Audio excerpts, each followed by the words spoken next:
सी radiations absorb हो रही है bye the atoms and the molecules,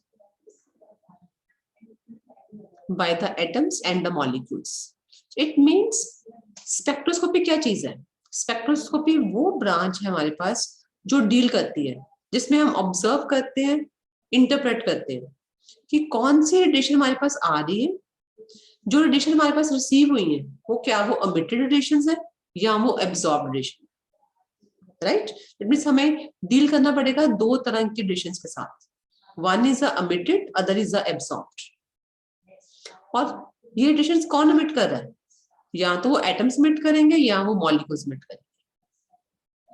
अगर वो रेडिएशन एमिशन या एब्सॉर्प्शन अगर एटम करते हैं उसको हम कहते हैं एटॉमिक स्पेक्ट्रोस्कोपी, राइट? अगर हम इंटरप्रेट करते हैं रेडिएशंस को जो एमिट हो और एब्सॉर्ब हो by the atoms, it is only by the atom, it is known as the atomic spectroscopy. और अगर हम इंटरप्रेट करते हैं रेडिएशंस को बाय द मॉलिक्यूल्स, अगर हम मॉलिक्यूल्स के थ्रू करते हैं इंटरप्रिटेशन, अगर हम मॉलिक्यूल्स का देखते हैं कि उन्होंने कौन सी रेडिएशंस एमिट की हैं या एब्सॉर्ब की हैं, it is known as a molecular spectroscopy. उससे हम कहते हैं molecular spectroscopy. I hope spectroscopy word is clear to everyone. Yes, ma'am. Charu and Simran, you have not on your video? Keep your videos on. Network issue आ जाता है। Network issue है। Okay. सो spectroscopy का मतलब क्या होगा कि हमें radiations का चेक करना है कि कौन सी रेडिएशन किसी भी एक एटम में, जैसे मैं कहती हूँ कि मेरे पास यहाँ पर एक एटम है, ये सामने ब्लैक बोर्ड का एटम, ये आपको व्हाइट कलर की लाइट दे रहा है, आपको व्हाइट कलर का लग रहा है ना ब्लैक बोर्ड। इसका मतलब क्या है? ये कोई रेडिएशंस एमिट कर रहा है जो आपकी आईज देख पा रही है। जो रेडिएशंस ये एमिट कर रहा है, अगर आपको ये कलर व्हाइट दिखाई दे रहा है, इसका मतलब इसके अंदर सारे कलर्स हैं, violet, indigo, blue, green, yellow, orange and red. All these 7 colors are combined to form a color white color, right? तो ये सारी ही कलर्स एमिट कर रहा है, तो आपकी आईज जब रिसीव करती हैं वो सारे कलर्स को मिक्स करके क्या बना देती है? वो व्हाइट कलर्स। अगर आप किसी कोई फ्लावर को देखते हो, वो फ्लावर ब्लू कलर का है, पिंक कलर का है, इट मींस उसने कौन सी रेडिएशन एमिट की है, जिस कलर की रेडिएशन एमिट की है वो आप देख पा रहे हो। Is it clear? That is called the spectra. तो ये हमारे पास जो स्पेक्ट्रोस्कोपी से मैंने बताया कि कुछ एटम्स की होती है, कुछ हमारे पास मॉलिक्यूल्स की होती है। और कल जो मैंने बताया था कि क्या डिफरेंस होता है, कैसे हमें पता लगता है कि क्या हम एटम के बारे में देख रहे हैं या हम मॉलिक्यूल के बारे में देख रहे हैं। Can anyone tell me? कल मैंने बात की थी आपके साथ कि एटम के स्पेक्ट्रा डिफरेंट होते हैं फ्रॉम द मॉलिक्यूल स्पेक्ट्रा। मैंने आपको अगर याद हो, मैंने बात की थी कि आपने आयोडीन मॉलिक्यूल का स्पेक्ट्रा देखा था, और वो किस फॉर्म में था? बैंड्स थे, और अगर हम मॉलिक्यूल का देखेंगे तो वो लाइंस नजर आएंगे हमें। अनंतर आप ठीक हो कि अगर हम मॉलिक्यूल का देखेंगे तो हमें बैंड्स नजर आएंगे, अगर हम एटम का देखेंगे तो हमें लाइंस नजर आएंगे। So make it a correction है कि जब हम मॉलिक्यूल का स्पेक्ट्रा देखते हैं तो वो बैंड्स की फॉर्म में होता है, हमें बैंड्स दिखाई देते हैं।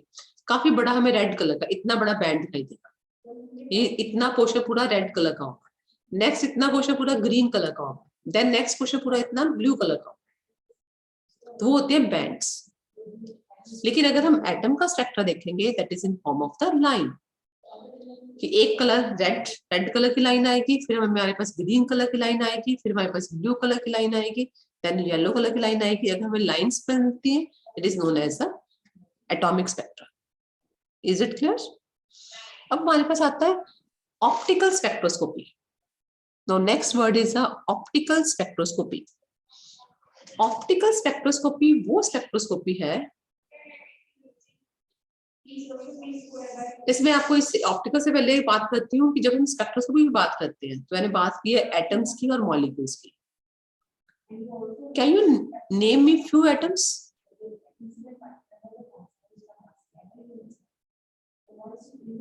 Yes, can you name me few atoms? किसी भी एटम्स का नाम बता दो। Yes, Neha, can you Hydrogen. name few atoms? Simran, Hydrogen. Yes, ma'am. कौन कौन से atoms? Hydrogen, lithium, nitrogen, oxygen. Yes, hydrogen, helium, lithium, beryllium, boron, जितने भी प्रोटॉन में आपके पास 106 एलिमेंट्स है, वो सारे क्या है? एटम्स हैं. And every atom is different. Every atom has a different configuration. Her atom different है. किसी के पास 1 इलेक्ट्रॉन है, किसी के पास 2 इलेक्ट्रॉन्स है, किसी के पास 5 इलेक्ट्रॉन्स है, किसी के पास 10 इलेक्ट्रॉन्स है, किसी के पास 80 इलेक्ट्रॉन्स है. So there are different atoms. Lead is an lead के एटम्स हैं, आपके पास निकल के एटम्स हैं, कॉपर के एटम्स हैं, क्रोमियम के एटम्स हैं, बिस्मथ के एटम्स हैं, बोरोन के एटम्स हैं. So there are so many atoms, different type of atoms, and every atom has a unique spectra. Her atom का स्पेक्ट्रा अलग है, हर मॉलिक्यूल का स्पेक्ट्रा अलग है. राइट? अब जिसने कहा ऑप्टिकल स्पेक्ट्रोस्कोपी. ऑप्टिकल स्पेक्ट्रोस्कोपी उन इलेक्ट्रॉन्स की स्पेक्ट्रोस्कोपी बात करती है जो आउटर इलेक्ट्रॉन्स होते हैं. अगर मैं स्पेक्ट्रोस्कोपी में, मेरे पास अगर कोई एक एटम है जिसके पास 10 इलेक्ट्रॉन्स है या 11 इलेक्ट्रॉन्स है, तो 11 इलेक्ट्रॉन्स की कॉन्फिगरेशन क्या होगी? तो किसी एटम के पास 11 इलेक्ट्रॉन्स है, उसकी कॉन्फिगरेशन क्या होगी? पहली ऑर्बिट में 2 इलेक्ट्रॉन्स होते हैं, सेकंड वाले ऑर्बिट में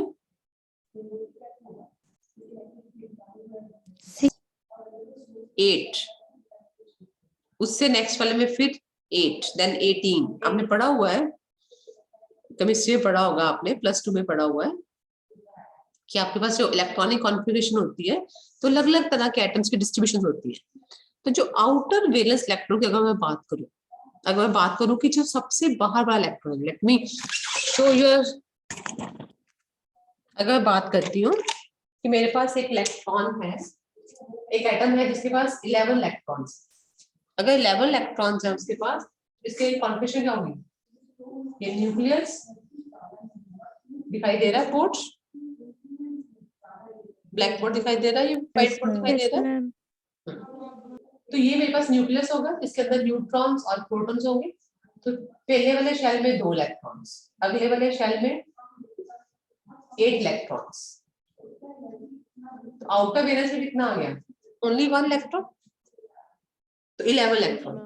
अगर मैं स्पेक्ट्रा सिर्फ आउटर इलेक्ट्रॉन का स्टडी करूं, अगर मैं देखूं कि ये वाला इलेक्ट्रॉन का स्पेक्ट्रा कैसा होगा, then that spectroscopy is called optical spectroscopy. इसका नाम है ऑप्टिकल स्पेक्ट्रोस्कोपी. राइट? और अगर मैं कहती हूँ कि मैंने अंदर वाले इलेक्ट्रॉन्स का स्पेक्ट्रा देखना है, अंदर वाले इलेक्ट्रॉन्स का बिहेवियर कैसा है, उसको स्टडी करना है, then that spectroscopy is known as the X-ray spectroscopy. So you will have a 2 type of spectroscopies.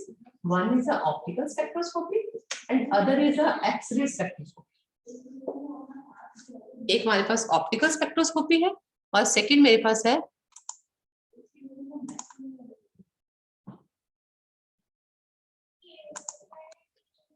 Optical spectroscopy and second one is the X ray spectroscopy. Optical spectroscopy का मतलब है कि वो स्पेक्ट्रोस्कोपी जिसमें आप आउटर इलेक्ट्रॉन के spectra को study करते हो, और एक्स-रे स्पेक्ट्रोस्कोपी वो स्पेक्ट्रोस्कोपी है जिसमें आप स्टडी करते हो इनर इलेक्ट्रॉन का स्पेक्ट्रा.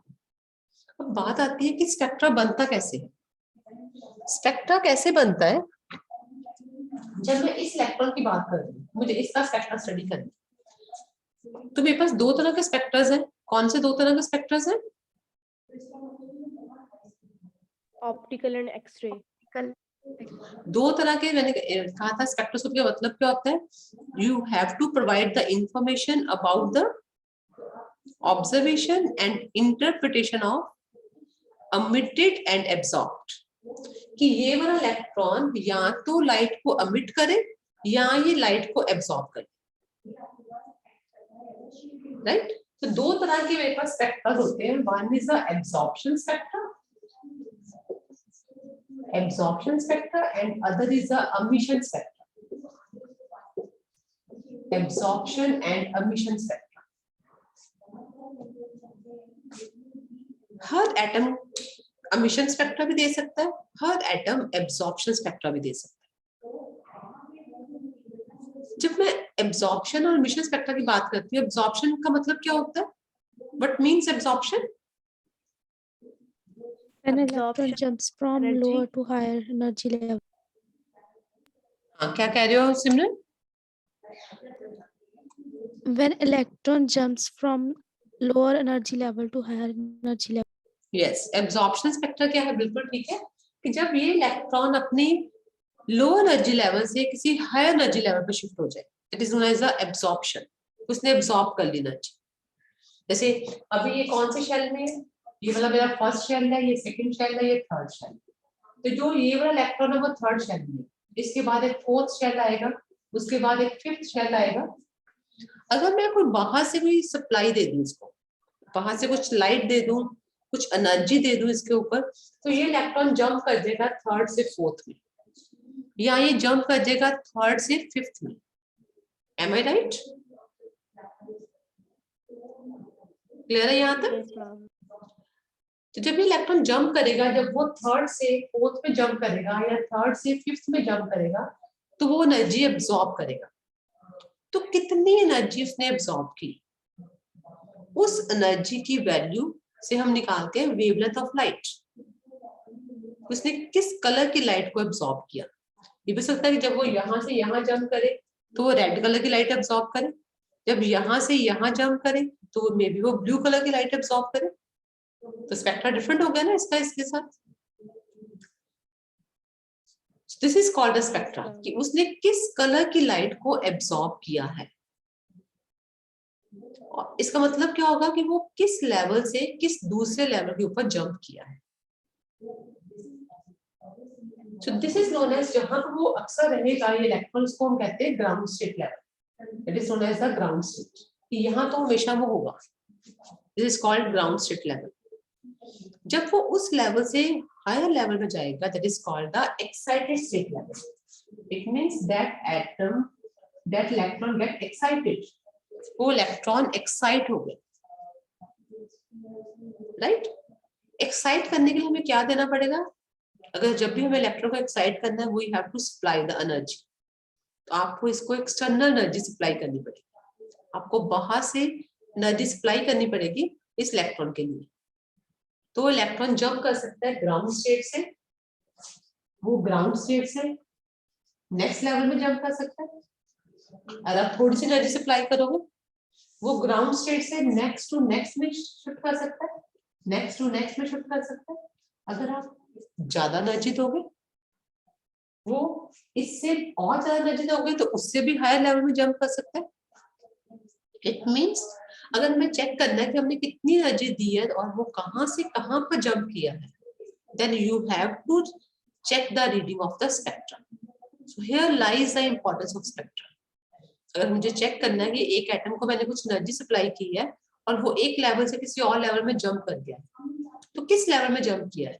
क्या वो नेक्स्ट लेवल में जंप किया, या नेक्स्ट टू नेक्स्ट में जंप किया, या उससे भी नेक्स्ट में जंप किया? उसके अकॉर्डिंग हम चेक करते हैं कि उसका स्पेक्ट्रा क्या है, and that spectra is known as the absorption spectra. तो वो मैं एटम का क्या स्टडी करूंगी? Absorption spectra. हाँ जी, यहाँ तक कोई डाउट हो? No, ma'am.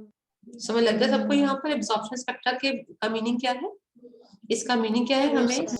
ग्राउंड स्टेट के इलेक्ट्रॉन को जंप करवाना है हायर स्टेट में, और किस हायर स्टेट में वो जंप करेगा उसके अकॉर्डिंग उसकी वेवलेंथ या उसकी एनर्जी बनेगी। अगर मैं कहती हूँ कि वो इस लेवल से यहाँ पर जाने के लिए, नेक्स्ट जाने के लिए, ग्राउंड स्टेट से नेक्स्ट जाने उसको E1 एनर्जी चाहिए, और नेक्स्ट टू नेक्स्ट जाने के लिए उसको मैं कहती हूँ E2 एनर्जी चाहिए। Which energy will be more, E1 और E2?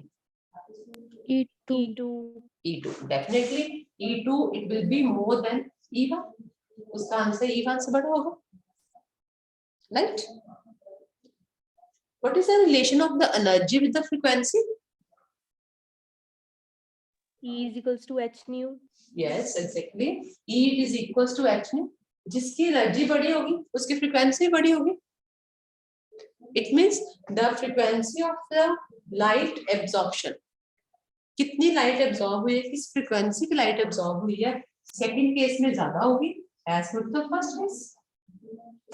अगर इलेक्ट्रॉन ग्राउंड स्टेट से नेक्स्ट स्टेट में जंप करता है तो यहाँ उसको कम फ्रीक्वेंसी एब्जॉर्ब होगी, अगर नेक्स्ट टू नेक्स्ट में करता है तो यहाँ पर ज्यादा फ्रीक्वेंसी एब्जॉर्ब होगी, अगर उससे भी हायर में करेगा तो और ज्यादा फ्रीक्वेंसी एब्जॉर्ब होगी। Is it clear to everyone? Yes, ma'am. Yes, ma'am. What is the relation of the energy with the wavelength? Energy का क्या रिलेशन है वेवलेंथ के साथ? E is equals to hc by lambda. Yes, very right, Simran. E is equals to hc by lambda. अगर E2 का answer E1 से बड़ा है, what about the answer of lambda 2 and lambda 1? Which one will be more? Lambda 1. Lambda 1 will be more. So lambda 2 it will be less than lambda 1. It means यहाँ पर जो wavelength होगी उसका answer ज्यादा होगा, यहाँ जो वेवलेंथ होगी उसका आंसर कम होगा। जब इलेक्ट्रॉन ने जंप किया ग्राउंड स्टेट से नेक्स्ट स्टेट में तो यहाँ पर वेवलेंथ का आंसर ज्यादा है और यहाँ पर वेवलेंथ का आंसर कम है। अगर मैं कहती हूँ मेरे पास विबग्योर स्पेक्ट्रम है, सबसे ज्यादा वेवलेंथ किसकी है? विबग्योर स्पेक्ट्रम में सबसे ज्यादा वेवलेंथ किसकी है? वॉयलेट की या रेड की? रेड की सबसे ज्यादा वेवलेंथ है और सबसे कम वेवलेंथ किसकी है? वॉयलेट की। तो अगर मैं कहती हूँ कि lambda 1 is more than lambda 2 तो मैं कह सकती हूँ ये वाला रेड कलर होगा, ये वाला ब्लू कलर होगा, या ये ऑरेंज कलर होगा, या येलो कलर होगा। तो हर स्पेक्ट्रा का कलर डिफरेंट होगा। अगर मुझे उसका एक रेड कलर दिखाई दे रहा है, एक मुझे ग्रीन कलर दिखाई दे रहा है और एक मुझे येलो कलर दिखाई दे रहा है, 3 कलर दिखाई दे रहे हैं, तो मैं इन 3 कलर्स में से सबसे ज्यादा वेवलेंथ किसकी है? रेड कलर की। रेड कलर की सबसे ज्यादा वेवलेंथ है, इसकी मैक्सिमम वेवलेंथ है। इसकी एनर्जी क्या होगी? इसकी वेवलेंथ मैक्सिमम है, एनर्जी क्या होगी? इसकी मिनिमम होगी, सबसे कम एनर्जी होगी इसकी। जो ग्रीन कलर है, ग्रीन और येलो में किसकी वेवलेंथ ज्यादा है? येलो की। येलो की ज्यादा है, इसकी वेवलेंथ ज्यादा है, इसकी एनर्जी कम होगी। और ग्रीन की वेवलेंथ सबसे कम है, यहाँ पर इन तीनों का बैटरी ग्रीन की मिनिमम है, इसकी एनर्जी क्या होगी? मैक्सिमम होगी। तो सबसे ज्यादा एनर्जी, अगर मुझे 3 कलर्स दिखाई दे रहे हैं स्पेक्ट्रम में, रेड, ग्रीन एंड येलो, तो सबसे कम एनर्जी किसकी है? रेड की, और सबसे ज्यादा एनर्जी किसकी है? ग्रीन की। इन तीनों कलर्स की। तो क्या मुझे बता सकते हो, अगर मैं कहती हूँ कि मुझे 3 कलर दिखाई दिए, एक में एक्साइटेशन हुई है ग्राउंड से नेक्स्ट लेवल में, एक ग्राउंड से नेक्स्ट टू नेक्स्ट में, एक उससे भी नेक्स्ट, तो कौन सा कलर किसका होगा?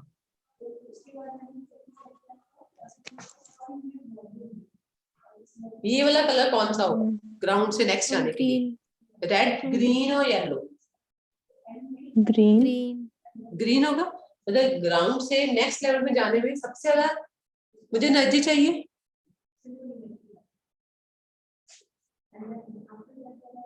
ग्राउंड से नेक्स्ट लेवल जाने पर एनर्जी ज्यादा चाहिए और यहां से यहां जाने की एनर्जी कम चाहिए।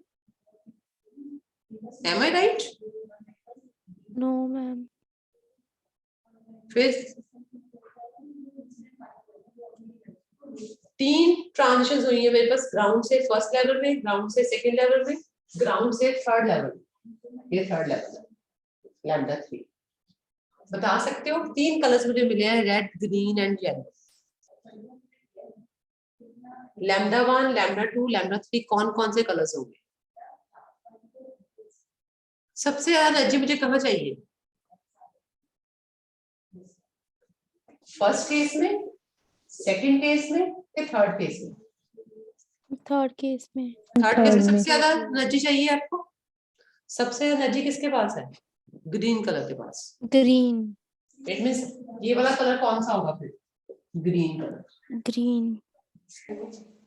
सबसे कम एनर्जी मुझे कहाँ चाहिए?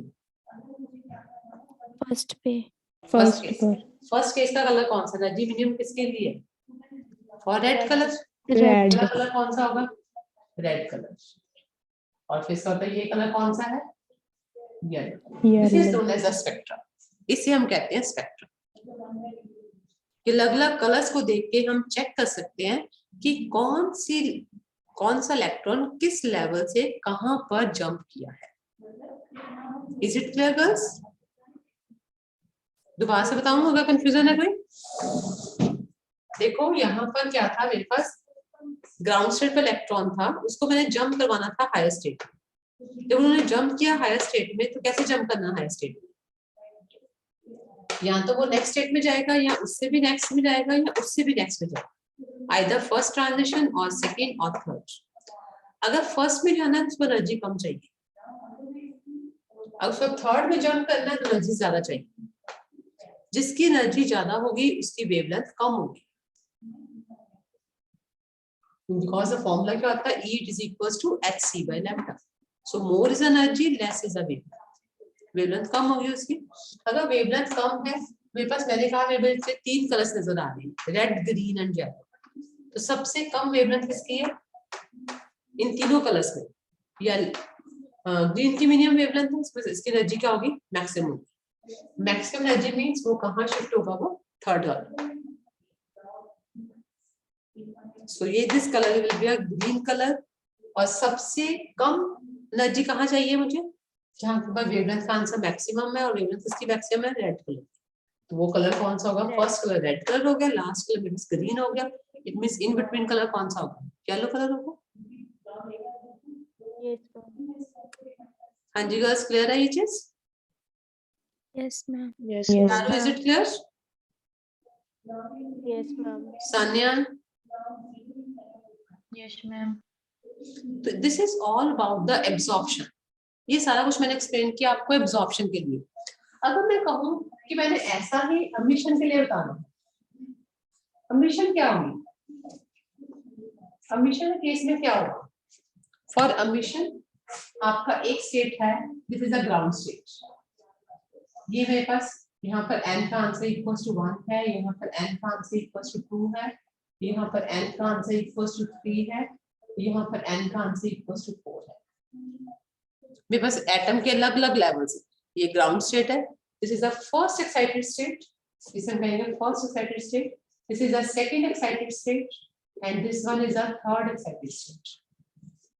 तो मेरे पास ground state, first excited, second excited, third excited. इन रूटीन नॉर्मल स्टेट में कोई भी एटम हो, उसके इलेक्ट्रॉन्स कहाँ होते हैं? हमेशा ground state.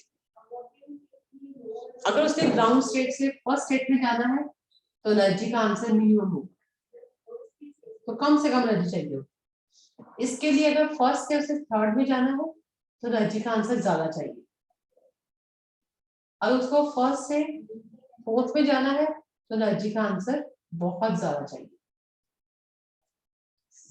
This is about the absorption spectrum. ये एब्जॉर्प्शन है, राइट? जहां एनर्जी मिनिमम है वहां पर वेवलेंथ क्या है? इसके साथ वेवलेंथ का आंसर क्या होगा? मैक्सिमम।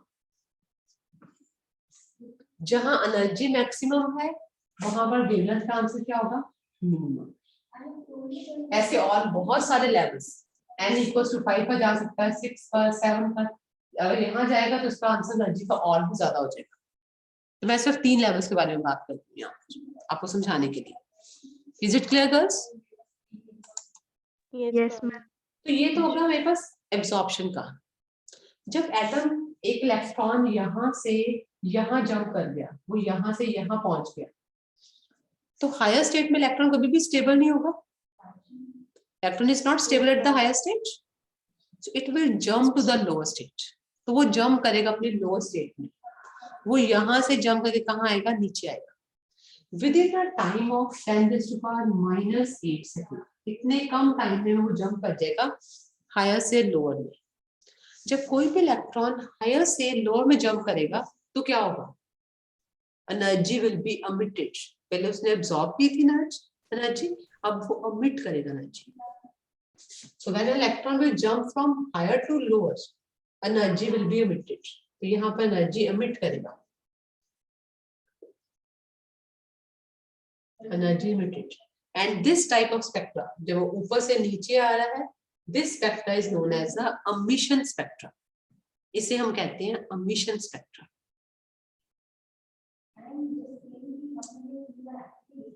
ये वाला हमारा एब्जॉर्प्शन स्पेक्ट्रा है और ये वाला हमारा क्या है, एमिशन स्पेक्ट्रा। एब्जॉर्प्शन के लिए हमें एनर्जी चाहिए either in form of electricity or in form of the high voltage or electric field or chemical reactions or temperature by heat radiations, we have to supply the energy. हमें energy देनी पड़ेगी और जब वो higher से lower में आएगा तो एनर्जी एमिट करेगा, वो हमें लाइट देगा या हमें हीट देगा, तो हमें एनर्जी मिलेगी in form of heat, light, in any other form. So that is known as the emission spectrum. अगर वो फोर्थ लेवल से फर्स्ट लेवल में जंप करेगा तो ज्यादा एनर्जी मिट होगी, अगर वो थर्ड से फर्स्ट में जाएगा तो कम एनर्जी मिट होगी, और अगर वो सेकंड से फर्स्ट में आएगा तो बहुत ही कम एनर्जी मिट होगी। So there are always two type of spectra. One is the emission, other is the absorption. I hope this is clear to everyone. Yes, ma'am. Yes, ma'am. Clear हो गया चीज? अब बात आती है जैसे मैंने आपको कहा कि optical spectroscopy and X ray spectroscopy. अगर मैं ऑप्टिकल स्पेक्ट्रोस्कोपी की बात करती हूँ तो मुझे सिर्फ आउटर इलेक्ट्रॉन्स को देखना है। मैंने सिर्फ बाहर वाले इलेक्ट्रॉन की बात की कि वो इलेक्ट्रॉन पहले यहाँ पर था, उसके बाद वो कहाँ गया। That is the optical spectroscopy. So right it down. Optical spectroscopy is a branch of spectroscopy that provides information about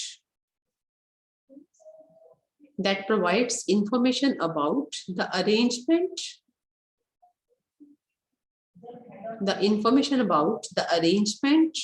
and motion of outer electron. Arrangement and motion of outer electron. Electron किसके होंगे? Atom or molecule के। Yes, atoms or molecules. Outer electrons of atoms or molecules. And what about the X-ray spectroscopy? सारा कुछ same लिखोगे आप। Branch of spectroscopy which provides the information about the arrangement and motion of, जहां outer लिखा वहां word लिख दो inner, of inner electrons of the atoms or molecules.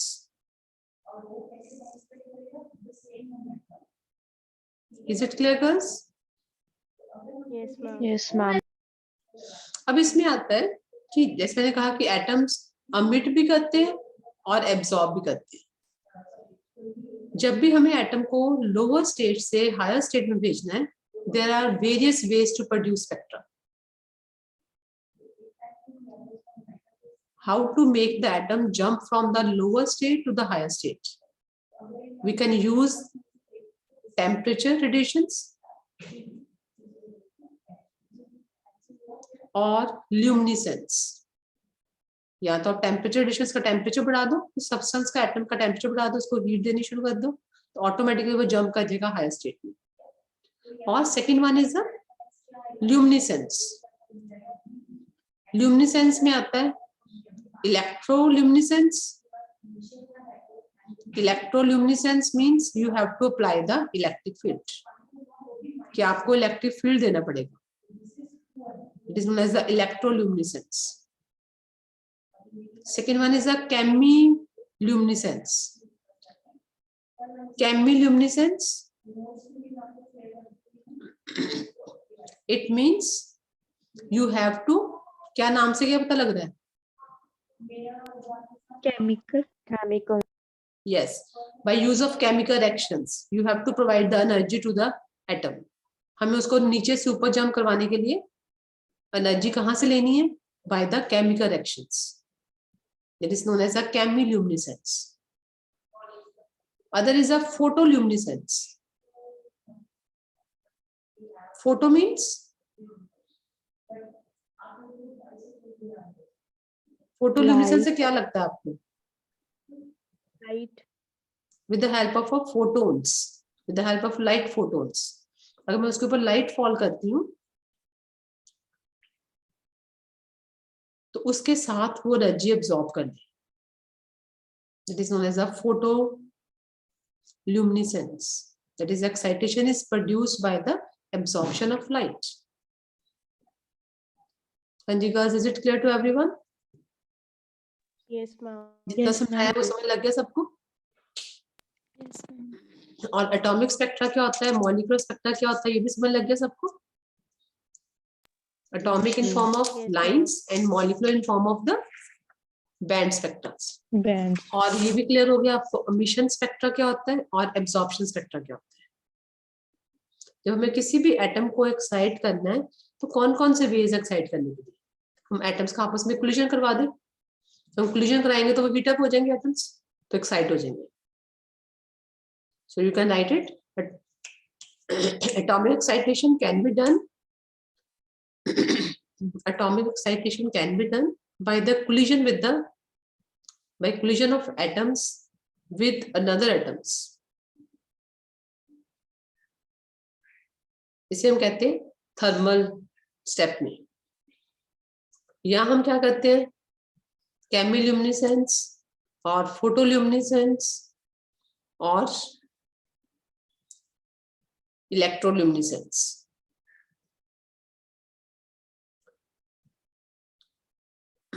Even हम लाइट देख के, जैसे आपने आयोडीन के मॉलिक्यूल्स को एक्साइट करवाया था, मैंने पीछे एक लैंप रख दिया था, उस लैंप की लाइट को एब्जॉर्ब किया उसने और आपको एब्जॉर्प्शन स्पेक्ट्रा दिया जो आपने लास्ट ईयर एक्सपेरिमेंट किया था अपनी लैब में. वो क्या था हमारे पास, फोटोल्यूमिनेसेंस के अकॉर्डिंग, कि आपने लाइट रखी, लाइट के अकॉर्डिंग उसने एब्जॉर्ब कर दिया. अब आता है next topic is the types of spectra, जो मैंने आपको एक्सप्लेन कर चुकी हूँ. Types of spectra, types of spectra में कौन कौन से स्पेक्ट्रास हैं. One is the emission spectra, second one is the absorption spectra. Right. जो एमिशन स्पेक्ट्रा और एब्जॉर्प्शन स्पेक्ट्रा में कोई मेजर डिफरेंस नहीं है, जस्ट दे आर रिवर्स. एक में हमें एनर्जी लोअर टू हायर जाना है, दूसरे में हमने हायर टू लोअर आना है. Only this is the main difference. एक में हमें एनर्जी सप्लाई करनी है, दूसरे में हमने एनर्जी गेट इन करनी है. तो जो एमिशन स्पेक्ट्रा होता है वो भी आगे तीन तरह का होता है. There are three types of emission spectra. The first one is a continuous. Second one is first one is a continuous emission spectra. Second one is a line emission spectra, and third one is a band emission spectra. Continuous means कि आपके पास सारी wavelengths आ रही है, आपके पास पूरा विबग्यो spectrum आ रहा है, आपके पास कॉन्टिन्यूसली सारे कलर्स आ रहे हैं. That is a continuous spectrum. Line emission means आपको डिस्क्रीट लाइंस दिखाई देती है, अलग अलग लाइन, एक रेड कलर की लाइन, एक ग्रीन कलर की लाइन, एक येलो कलर की लाइन या ब्लू कलर की line. That is a line spectra. And band means you are getting the spectra in form of the group of lines. काफी सारी red colour की lines इकट्ठी होगी, that is a red band. काफी सारी green colour की lines इकट्ठी होगी, it is known as a green band. Group of lines will form a band. तो तीन तरह के एमिशन स्पेक्ट्रा होते हैं हमारे पास, continuous, line and band. Same three types for the absorption, continuous absorption, line absorption and band absorption. यहां तक पढ़ लो, बाकी हम कल करेंगे आगे question. I hope this is clear to everyone. Yes, ma'am.